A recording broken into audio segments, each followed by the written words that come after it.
दोस्तों आज हम बात करने वाले हैं एक ऐसे माउंटेन रेंज के बारे में जो केवल भारत का ही नहीं बल्कि पूरे एशिया का सबसे ओल्डेस्ट माउंटेन रेंज है। आज हम बात करने वाले हैं उस माउंटेन रेंज के बारे में जिसे हिमालयास का बड़ा भाई भी कहा जाता है और जिसका भारत के करंट ज्योग्राफिकल स्ट्रक्चर फॉर्म करने में एक अहम रोल है। जिस माउंटेन रेंज ने ना केवल दिल्ली एनसीआर को रेगिस्तान होने से बचाया है बल्कि इंडिया के नॉर्थ वेस्टर्न पार्ट में लाइफ और बायोडाइवर्सिटी को अकेले दम पर सस्टेन किया है। जी हाँ, हम बात कर रहे हैं इंडिया के नॉर्थ वेस्टर्न पार्ट में located the Aravallis mountain ranges की। हम डिस्कस करेंगे इंडिया के ओल्डेस्ट माउंटेन रेंज और इसके हिस्ट्री के बारे में। साथ ही हम इसके सिग्निफिकेंस को भी एनिमेशन के थ्रू डिटेल्स में समझेंगे। तो चलिए शुरू से स्टार्ट करते हैं। Extent of Aravallis.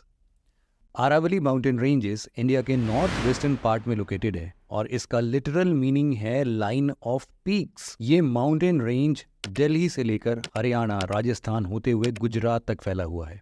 इसका टोटल लेंथ 700 किलोमीटर से भी ज्यादा है और इस माउंटेन रेंज में लोकेटेड हाईएस्ट पीक है गुरु शिखर, जो राजस्थान के माउंट आबू के नजदीक लोकेटेड है। गुरु शिखर पीक की हाइट 1722 मीटर्स है, जो पूरे अरावली रेंज में सबसे ज्यादा है। Aravalli mountain ranges mineral resources के साथ साथ प्रेशियस स्टोन्स जैसे कि ग्रेनाइट, सैंडस्टोन और मार्बल्स में बहुत रिच है। इनफैक्ट अरावली में लोकेटेड मकराना के बारे में आप सबने सुना ही होगा। मकराना हाई क्वालिटी मार्बल्स के लिए पूरे देश भर में फेमस है और यही वो जगह हैं जहां के मार्बल्स का यूज आगरा के ताजमहल को बनाने में किया गया था। खैर, ये तो बात हो गई अरावली के एक्सटिंक्ट की। आइए अब देखते हैं कि आखिर इस डाइंग माउंटेन रेंज का फॉर्मेशन कैसे हुआ था। Origin of Aravallis. दोस्तों, जैसे कि हमने पहले भी डिस्कस किया कि अरावली केवल इंडिया का ही नहीं बल्कि पूरे एशिया का सबसे ओल्डेस्ट फोल्ड माउंटेन रेंज है। इसका फॉर्मेशन आज से करीब 2000 से 3000 मिलियन साल पहले हुआ था। हाँ जी, बिल्कुल सही सुना आपने।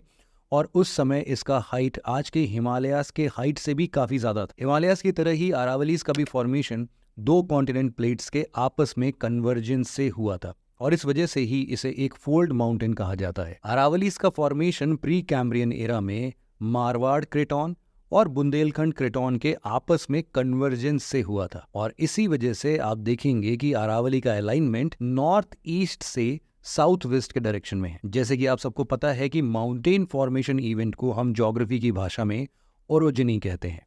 अरावली का फॉर्मेशन जिस जियोलॉजिकल इवेंट से हुआ उसे हम दिल्ली अरावली ओरोजिन कहते हैं और ये आज से करीब 2.3 बिलियन साल पहले उस समय हुआ था जब हिमालयस माउंटेन का नामो निशान तक नहीं था। उस time Indo Australian plate Eurasian plate से टकराई ही नहीं थी, इसीलिए हिमालयस का तो कोई नामो निशान नहीं बनता। खैर, जब इसका फॉर्मेशन हुआ ना तब इसकी हाइट काफी ज्यादा थी, लेकिन सालों से लगातार इसके इरोजन, माइनिंग, एक्सप्लॉयटेशन और कॉन्टिन्यूअस वेदरिंग के चलते इसका एवरेज हाइट अब मात्र 400 से 800 मीटर ही रह गया है। अरावलीज में इलीगल माइनिंग और इंक्रोचमेंट का अंदाजा आप बस इसी बात से लगा सकते हैं कि सेंट्रल एम्पावर्ड कमिटी, जो कि एक एक्सपर्ट कमिटी थी जिसका फॉर्मेशन सुप्रीम कोर्ट ने खुद अरावली माउंटेन्स में हो रहे इलीगल माइनिंग को स्टडी करने के लिए किया था, उसने अपनी रिपोर्ट में कहा कि लास्ट 50 सालों में राजस्थान में मौजूद 128 में से 31 अरावली माउंटेन्स इलीगल माइनिंग की वजह से कंप्लीटली डिसअपीयर्ड हो चुके हैं। जी हाँ, गायब हो गए हैं, दिख ही नहीं रहे अब। ओरिजिन के बाद आइए अब हम बात करते हैं अरावली के फिजियोग्राफिक फीचर्स के बारे में। Physiography of Aravallis. Aravalli mountains के डिवीजन की बात की जाए तो इसे हम दो ब्रांचेस में क्लासिफाई कर सकते हैं।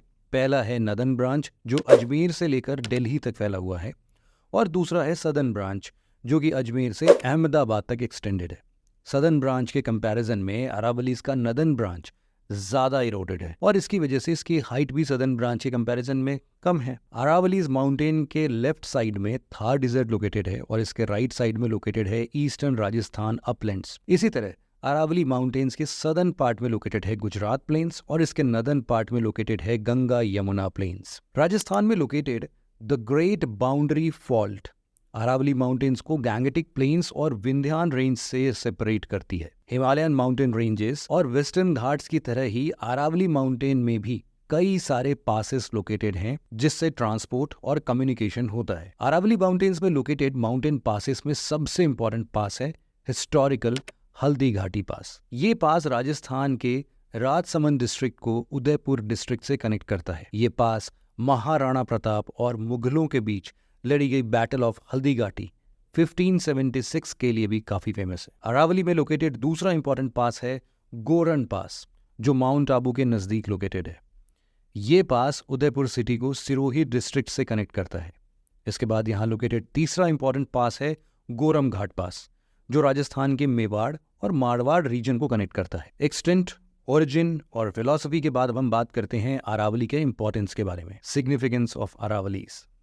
दोस्तों, ये काफ़ी अनफॉर्चुनेट है कि हिमालयाज के सिग्निफिकेंस के बारे में तो बहुत कुछ लिखा पढ़ा और डिस्कस किया गया है, लेकिन इंडिया के नॉर्थ वेस्टर्न पार्ट में लोकेटेड इस डाइंग माउंटेन के सिग्निफिकेंस को हम अक्सर साइडलाइन कर देते हैं। अरावलीज का इंपॉर्टेंस किसी भी मायने से हिमालय से कम नहीं है, जिसे हम आगे देखेंगे और समझने की कोशिश करेंगे। अरावलीज का सबसे बड़ा सिग्निफिकेंस ये है कि ये इंडिया के नर्दर्न प्लेन्स में डिजर्ट के एक्सपेंशन होने को रोकता है। आज अगर अरावली ना होता तो शायद दिल्ली, ईस्टर्न राजस्थान और वेस्टर्न उत्तर प्रदेश इतने हरे भरे नहीं होते। ये अरावलीज ही है जो ना बल्कि थार डिजर्ट के ईस्टवर्ड एक्सपेंशन के लिए एक मेजर फिजिकल बैरियर की तरह काम करता है, बल्कि ये माउंटेन इंडियन ओशन से आ रही मॉनसून विंड्स को भी ईस्टवर्ड पुश करता है, जिससे कि वेस्टर्न उत्तर प्रदेश, ईस्टर्न राजस्थान, दिल्ली, हरियाणा के साथ साथ पंजाब में बारिश होती है। मॉनसून विंड्स के साथ साथ Aravallis mountain Indus river basin और गंगा रिवर बेसिन के लिए भी एक वाटरशेड की तरह काम करता है। तो आपने देखा कि आखिर कैसे ये अरावलीज ना केवल इंडियन फिजियोग्राफी बल्कि यहाँ के क्लाइमेट, बायोडाइवर्सिटी और भी बहुत कुछ के लिए इंपॉर्टेंट है। आज के समय में जब इन माउंटेन्स का एक्सप्लॉयटेशन अपने चरम पर है,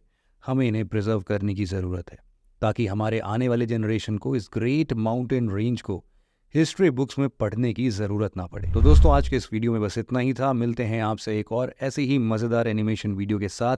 तब तक के लिए जय हिंद।